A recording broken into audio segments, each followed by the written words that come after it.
excited and nervous and confident na talagang tuloy-tuloy ang pagbabago dito sa Pasig. Sir, nung kick-off po, inintroduce nyo siya as ang susunod na presidente. Gaano po ba kayo kaseryoso tungkol doon? Malayo pa yan. Hintayin lang na natin yung gating ng Pasig, magiging gating ng Pilipinas. Pero would you be willing po na payagan siya if ever? Alam mo, lahat ng desisyon na sa kanya nanggagaling.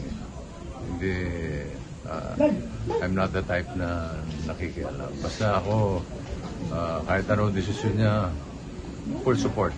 Sir, will you be monitoring the results with him? Sorry?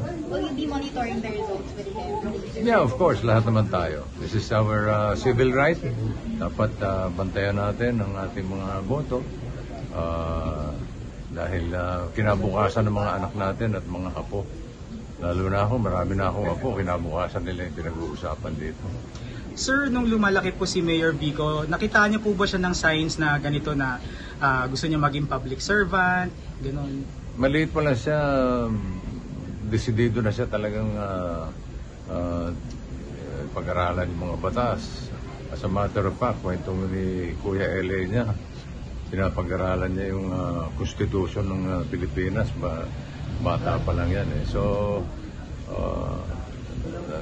nandun na talaga eh, nasa dugo, dumadaloy sa kanya na gusto niyang, hindi lang basta public servant, gusto niyang baguhin ang mga hindi magandang kalakaran sa ating gobyerno.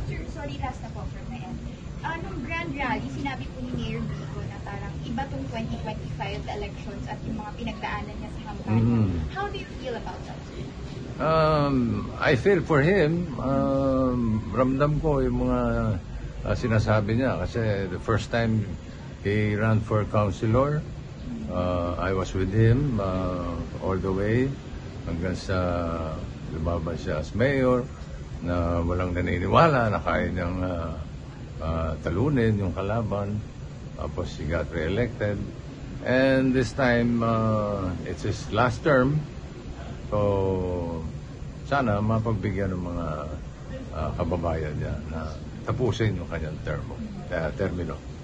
Sir, ininda po ba niya yung, di ba, yung kalaban ngayon, yung medyo, kumpara nung 2022, yung opponent niya ngayon, medyo mas parang naging threat dun po sa kanyang bid for re-election. Is that a fair statement to say na naramdaman niyo po ba yon sa kanya? May mga sinabi po ba siya sa inyo na pwede niyong i-share sa amin tungkol dun? Threat? I don't believe so. Sorry, pero sa pag-ikot niya, mararamdaman mo naman yun. Thank you, sir. Thank you po, sir. Thank you. Maraming salamat. Thank you. Most of you are voter here in Valle. Kayo po ni Danny. Sir, ano sa bumoto na ito?